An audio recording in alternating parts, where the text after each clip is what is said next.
अस्सलाम वालेकुम, मेरा नाम डॉक्टर सज्जाद अली है। मैं इस वक्त हयाताबाद मेडिकल कम्प्लेक्स पेशावर में बतौर कार्डियोलॉजिस्ट काम कर रहा हूँ। दिल का दौरा उन लोगों में ज़्यादा पड़ता है जिसमें हार्ट अटैक के आने के रिस्क फैक्टर्स मौजूद हो। अब ये रिस्क फैक्टर्स दो तरह के, एक हमारी तर्ज ज़िंदगी या लाइफ स्टाइल से रिलेटेड है, बाकी बाज़ ऐसी बीमारियाँ भी है जिसको लग जाने से भी दिल के दौरे आने के चांसेस ज़्यादा हो जाते हैं। अब हमारी लाइफ स्टाइल या तर्ज ज़िंदगी से मुतालिक कौन से रिस्क फैक्टर्स है, इसमें सबसे पहले वज़न का बढ़ जाना या मोटापा है। दूसरा वर्जिश की कमी है। वो लोग जो ज़्यादातर बैठकर काम करते हैं, चलते फिरते नहीं है, तो उसमें दिल का दौरा आने के चांसेस ज़्यादा होते हैं। तीसरे वो लोग हैं जिनमें तंबाकू नोशी या दीगर नशावर चीज़ें इस्तेमाल करने का रुझान ज़्यादा होता है, तो उसमें भी हार्ट अटैक के चांसेस ज़्यादा होते हैं। चौथे तौर पर जो कि आजकल बहुत बड़ा मसला है, उसमें वो लोग हैं जिसमें जो स्ट्रेस, एंजाइटी या टेंशन का शिकार हो। जिन लोगों में डिप्रेशन, एंजाइटी या टेंशन हो, तो उसमें न सिर्फ हार्ट अटैक के चांसेस ज़्यादा होते हैं बल्कि ब्लड प्रेशर और शुगर लग जाने के चांसेस भी ज़्यादा होते हैं। बाज़ ऐसी बीमारियां भी है जिनके लग जाने से दिल के दौरे के आने के चांसेस ज़्यादा हो, जिसमें सबसे पहले ब्लड प्रेशर है। वो लोग जिनका ब्लड प्रेशर बहुत ज़्यादा हो, कंट्रोल ना हो और दवाई बाकायदगी से नहीं इस्तेमाल करते हो, तो उसमें से हार्ट अटैक के आने के चांसेस बहुत ज़्यादा होते हैं।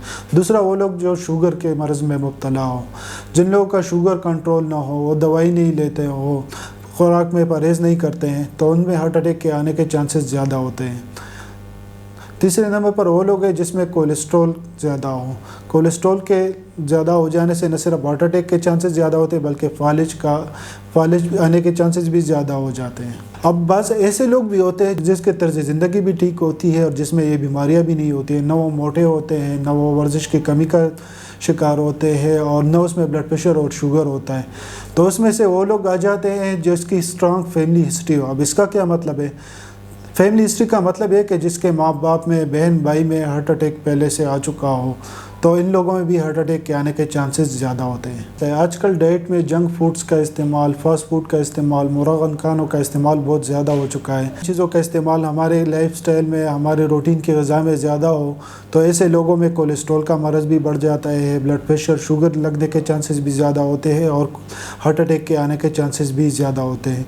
वो लोग जो सादा सिंपल ग़िज़ा खाते हों, जिसमें सब्ज़ी और फल फ्रूट का इस्तेमाल ज़्यादा होता हो और घी वाली चीज़ों का इस्तेमाल कम होता हो, तो उसमें हार्ट अटैक के चांसेस भी कम होते हैं और बाकी बीमारियां जैसे ब्लड प्रेशर, शुगर, कोलेस्ट्रॉल का बढ़ जाना, इन चीज़ों से भी वो लोग बचे रहते हैं। आखिर में मेरी एडवाइस आम पॉपुलेशन और जो दिल के मरीज़ हो उनके लिए यही है कि हम अपनी ग़िज़ा का ख़याल रखें, अपनी ग़िज़ा में मुरगन चीज़ों का इस्तेमाल कम करें, फल फ्रूट का इस्तेमाल ज़्यादा करें, वर्जिश बाकायदगी से करें, हफ्ते में 5 दिन ज़रूर वर्जिश करें, सिगरेट नोशी या दीगर नशावर चीज़ों से दूर रहे, ज़हनी दबाव से अपने आप को बचाए और जो अगर किसी को दिल या ब्लड प्रेशर, शुगर, कोलेस्ट्रॉल की बीमारी हो तो वो बाकायदगी से अपने डॉक्टर से रुजू करें, ताकि इस पर टाइमली काबू हम अगर पा सकें तो दिल के या हार्ट अटैक के आने के चांसेस बहुत कम हो जाते हैं।